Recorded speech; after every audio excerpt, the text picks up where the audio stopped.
ذاتی طور پہ اور ایون لیگلی ہم سمجھتے ہیں کہ بالکل بوگس کیس ہے. یہ سارے پولیٹیکل وکٹمائزیشن ہے اور پولیٹیکل وکٹمائزیشن اس نتیجے پہ ہے کہ ہر قسم کا کیس خان صاحب پہ اور خان صاحب کی فیملی کے خلاف بنایا جا رہا ہے. ان کو کورٹوں میں ڈالا جا رہا ہے, ان کے ٹرائل جیل میں کرائے جا رہے ہیں تاکہ اس پہ پریشر بڑھے اور کوئی کمپرومائز ہو. لیکن الحمدللہ خان صاحب کا مورال بڑا سٹرانگ اور ہائی ہے اور کوئی کمپرومائز نہیں کریں گے. باقی میں الیکشن کے سلسلے میں کچھ گفتگو کرنا چاہتا ہوں. دیکھو, سپریم کورٹ نے ایک ڈیسیجن دیا ہے. پی ٹی آئی کا ہمیشہ سے ایک موقف رہا ہے اور یہ ابھی نہیں ہے کہ فرسٹ ٹائم پٹیشن ہے. پی ٹی آئی نے اس سے پہلے بھی ایک پٹیشن فائل کی تھی اپریل میں, اور ہمارا ایک اصولی موقف ہے کہ فری اینڈ فیئر الیکشن اگر آپ نے کرانے ہیں تو اس میں حکومت اور حکومتی نمائندوں کے آر اوز اور ڈی آر اوز کے جو رول ہے وہ نہیں ہونے چاہیے. سارے ریٹرننگ افسران جوڈیشری سے ہونے چاہیے تاکہ الیکشن آپ کے فری اینڈ فیئر ہو جائے.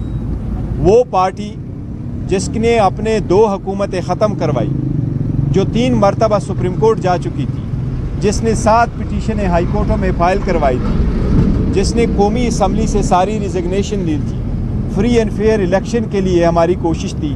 پی ٹی آئی کی کبھی بھی کوئی ایسی کوشش نہیں رہی ہے کہ الیکشن ایک دن بھی ڈیلے ہو.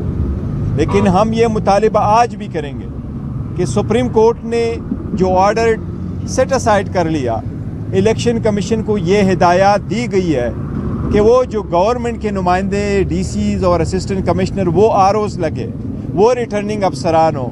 ہماری یہ بھی استدعا ہے کہ آپ ایٹ لیسٹ یہ تو آپ انشور کریں کہ یہ لوگ free and fair and transparent election کرائیں. وہ لوگ جنہوں نے ایک پارٹی کو نشانہ بنایا ہوا ہے, جنہوں نے بارہا ایم پی او کے آرڈر پاس کیے ہیں, جنہوں نے اسپیسیفکلی ایک اسپیسیفک پارٹی کو فیسیلیٹیٹ کیا ہوا ہے, ایسے لوگوں سے یہ توقع رکھنا کہ election free and fair and transparent ہوگے, یہ میرا خیال ہے کوئی توقع نہیں کر سکتا. اس میں سپریم کورٹ ہی انٹروین کر سکتی ہیں کہ جو ہدایات سپریم کورٹ نے دی ہیں, اور سپریم کورٹ نے پشاور کا پٹیشن بھی اپنے پاس منگوایا ہے. میری استدعا ہوگی کہ وہ اس پٹیشن پہ آرڈر پاس کرے کہ جو انکمبنٹ ہوگا وہ free and fair and transparent election کا انعقاد ممکن بنائے. یہ ہماری سب سے بڑی استدعا ہے. ہماری یہ بھی استدعا ہوگی کہ ہیومن رائٹس کی پٹیشنیں ہم فائل کر چکے ہیں, ہم بیلوں کی پٹیشنیں فائل کر چکے ہیں. ہماری ایک ایوریج پی ٹی آئی کی ورکر کی جو جیلوں میں پڑا ہے 17 ٹائمز بینچز ڈیزال ہو جاتی ہیں, یا کئی مرتبہ ان کو بارہا جیلوں میں ڈالا جاتا ہے, ایک ون آفٹر ادر.